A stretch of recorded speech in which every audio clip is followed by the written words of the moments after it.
you want to talk about a super helpful thing to know, is especially if you have a niche audience of a certain group or type of people, start collecting their email address and ask them who they are. Sage advice from Luke Barber, creator of the email list for homespeechhome.com, an online business developed by Luke and his wife Holly in 2010. Hello, I'm Paul Buckingham, roving ambassador for Solo Build It. This is the second episode in a series of email marketing tutorials brought to you by Solo Build It. In this series, Luke shares the key distinctions that have enabled him and his wife Holly to create an email marketing list of 37,000 speech pathologists, supporting them to develop an income of over $100,000 a year and be stay-at-home parents for their 5 daughters. And all this from free traffic from Google and the other search engines, supported by Solo Build It.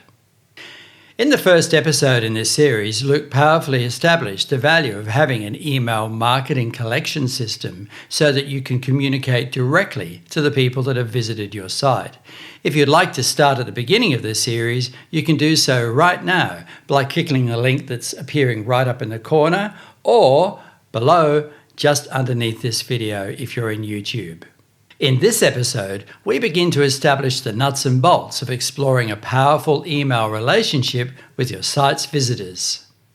If you find that Luke's excitement and enthusiasm triggers a spark for you, then you won't be surprised to discover that with Solo Build It's support and education, he has also created a dedicated website specifically on the subject of email marketing.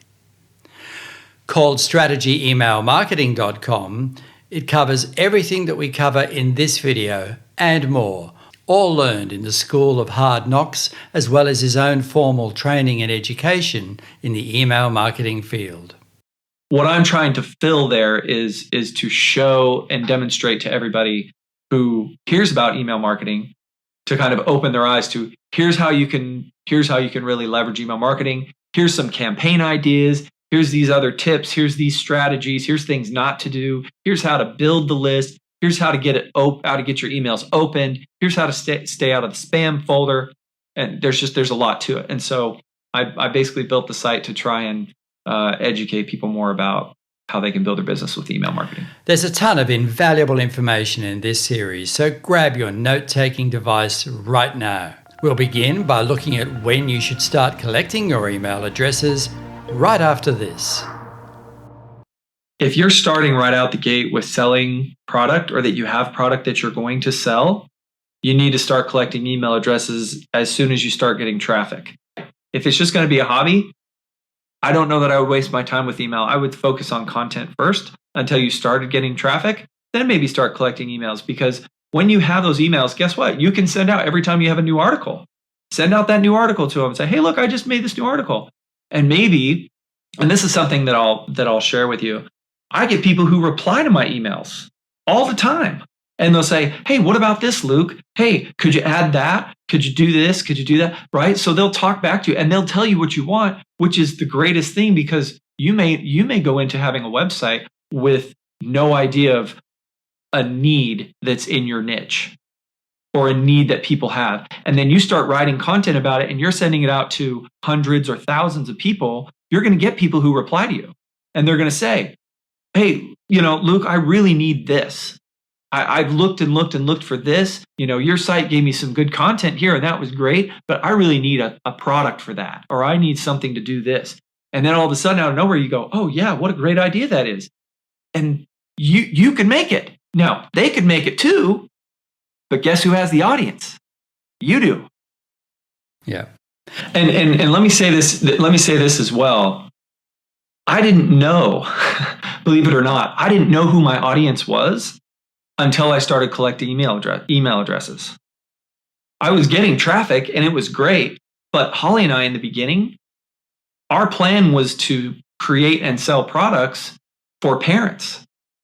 And as I started gathering email addresses, I added a field to the form that said, who are you? Are you a parent? Are you a therapist? Or are you another professional, a related professional? And all of a sudden, when all these people were filling out the form, 80 to 90% of them were checking the box or filling in the field saying, I'm a speech pathologist. So all of a sudden we went, oh my gosh, it's not parents who are looking for this information. It's the actual therapists themselves. So we had to do a total 180 on what we had originally planned to do, because the people who were using our content and our resources were speech therapists. So that, you want to talk about a super helpful thing to know, is especially if you have a niche audience of a certain group or type of people, start collecting their email address and ask them who they are, So you're ready to start collecting your email addresses. But how do you choose which email marketing platform to use?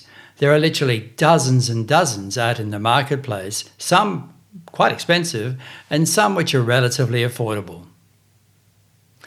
If you are already a Solo Builder client, you'll know that the package includes a free email newsletter tool called Mailout Manager. While it doesn't have all the bells and whistles many of the commercial platforms like MailChimp have, it is a powerful and effective way to get going for free while you begin to grow your online presence. MailChimp also has a free startup option, as do many of the other email providers. So I asked Luke how a beginner can choose which email marketing platform is right for them. So as a beginner, like you said, MailChimp is a good one. I think there's a few others that you could probably get started with. Ones like GetResponse or Vertical Response. Those are good ones. I went from MailChimp to Aweber, and Aweber was good, or Aweber was better than MailChimp at the time for automations and things like that. But then I kind of grew out of theirs as well. What I use and have been using for a number of years, at least 5 or 6 years, is ConvertKit. I really like ConvertKit. And the reason I like it is because it is really simple to use. You can log in, you can click, in like 3 clicks, you can have an email ready if you have all the content written. It's click new broadcast, copy and paste your content, schedule or send, and it doesn't take you any time at all to actually do the sending of the email. The writing it, of course, is different, but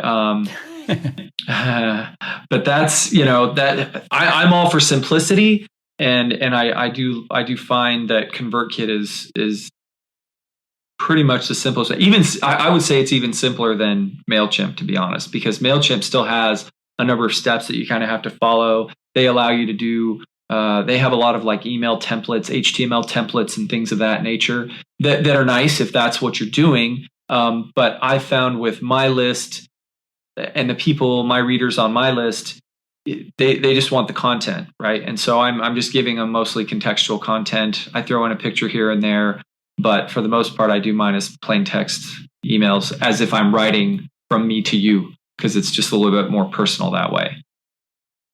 So moving on, you've really segued beautifully into the next subject area that I wanted to cover off on, which is gathering the information, sort of the do's and the don'ts of gathering the information, because it's very easy to say, well, yes, I'm going to build an email list and I'm just going to ask for the address.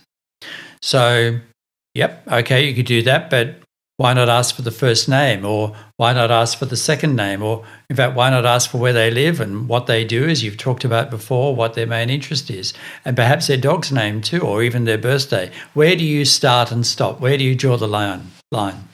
Okay. So determining what fields that you want people to fill out in your email form is largely dependent upon how qualified you want your person to be. The more form fields that you have, name, age, birthday, what their role is in the company, whatever, all of those different things you could be asking for, yes, because that's going to give you a highly, highly qualified lead. You're going to get less leads, but they're going to be much more qualified.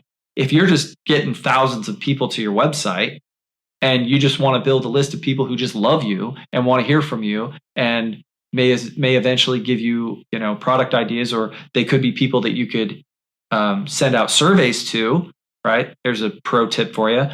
Send out surveys to and ask them, what are their struggles? What do they need help with? And that sort of thing. Boy, people will tell you, trust me. And then from that, you can go into product creation or whatever. But again, if you're that's more like business to consumer kind of things. But if you're business to business, it really depends. You're really going to get more qualified leads the more information that you ask for. So how did the data collection with the emails work for you? Because not long ago you said that you had absolutely used the emails to be able to understand and get to know your audience better and transform your complete business. So when I first started, I was just getting name and email address. That was it. And then as I educated myself a little bit more and learned some of the other ways you could leverage forms, that's when I started asking, who are you? That's when I started getting that feedback showing, oh my gosh, 80%, 90% of people coming to my website are speech pathologists. So after that, I kind of already knew who my audience was. And so I just went back to the first name and email address because I knew who they were. Oh, really? Really? So that's really interesting. So basically now that's all you're collecting again. Is that what you're saying? Exactly. And do you ever reach out to get other information from people? For example, what area they might work in, like physical area, like state or whatever? I do. Some of my forms that I have, I do ask for that information. I ask if they work with pediatrics, if they work with geriatrics, if they work in schools, if they work in hospitals. But that's more for some of my specialized forms that I have that ask, what kind of products do you want? What kind of things are you looking for? Because it provides me more information about, who my audience is and what kind of things that they might be looking for. We've already talked about the sales process and earning money through them, but you want to have a balance in your emails. You want to be sending quality, free information that inspires people to continue to read your material, inspires people to go to the website, whatever else. And often they wouldn't even mention sales. So is there some sort of, I know this might be tough, but a proportion that you might do between quality information and please buy now? Yeah, like a ratio. Yeah. Typically, I try to follow the ratio of like 1 to 3, which is for every email that is promotional, I try and send 3 emails that are valuable, that are consumable, free, whatever, right? Just helpful. I kind of try and follow that rule of thumb. And how often are we talking about sending these out? I often see stuff like once a month is not enough. Once a week is at least what you should be doing. So I do it on a weekly basis. So I have, and this is something I've learned from both research, from programs I've taken, or from training programs I've taken, books, but also another big one, believe it or not, is YouTube. Right? So YouTube talks a lot about having a consistent publishing schedule and that you should be sending out content at the same day and the same time every single week. And so that's kind of what I have followed, is that every Monday. So again, you have to think about who your audience is, right? You have to kind of know who they are, because in some cases, maybe sending once a month, I don't think it's going to be as effective because people are going to forget about you. But maybe that's all they want. And maybe you see these huge upticks in people who unsubscribe from you if you send it to them once a week. What I found is my audience is speech therapists. Speech therapists do speech therapy 40 hours a week.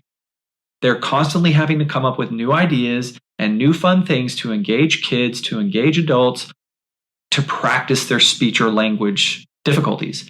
And so what I started to do, and actually over time, I started hiring this out. I found people who had credentials, speech language pathologist credentials, to write therapy, exciting, fun, outside the box kind of therapy ideas that I could use and as content emails to send out to people that would be 8 different ways to target multisyllabic words, for example, or 7 different ways to do multiple meaning words or whatever. And so I hired a lot of that content out to actually some people I graduated with.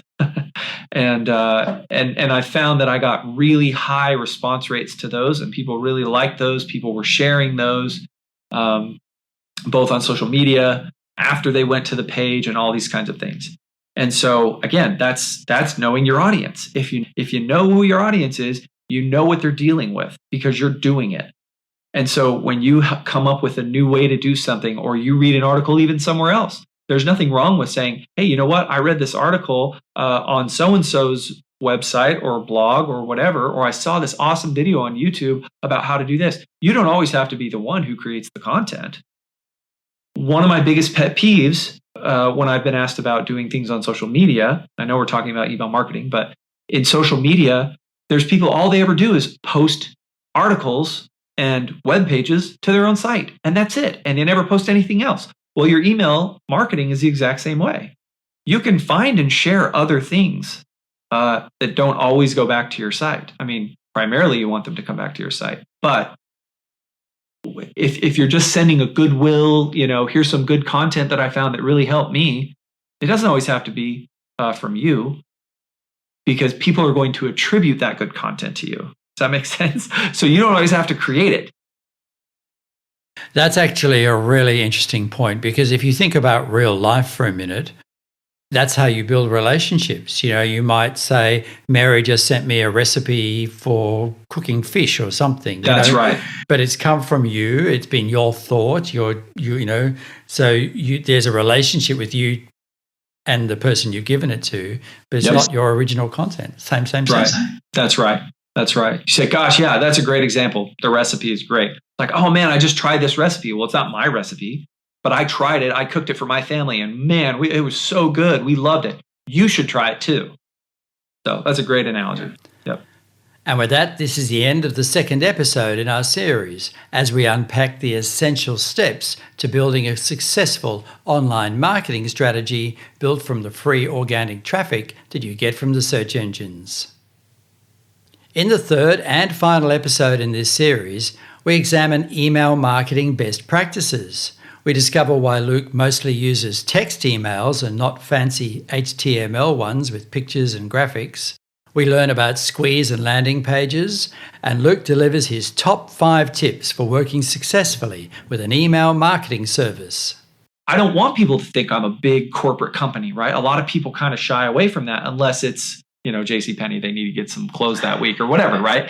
But I want to come off as, hey, it's me and Holly. That's it. Like, you're talking to us. When you reply to this email, when you buy our products, you're supporting us. And we thank you for that, right? That's kind of how I want to come off in my emails. And so that's why I don't do a lot of flashy stuff anymore, really. You can make sure that you don't miss the final in our series of email marketing tutorials by subscribing to the Solo Build It YouTube channel, exactly where the arrow is pointing. When you do, please make sure that you also click the bell as shown. That's a critical part of making sure that you know that the next video is ready. Until then, happy email list building from Solo Build It.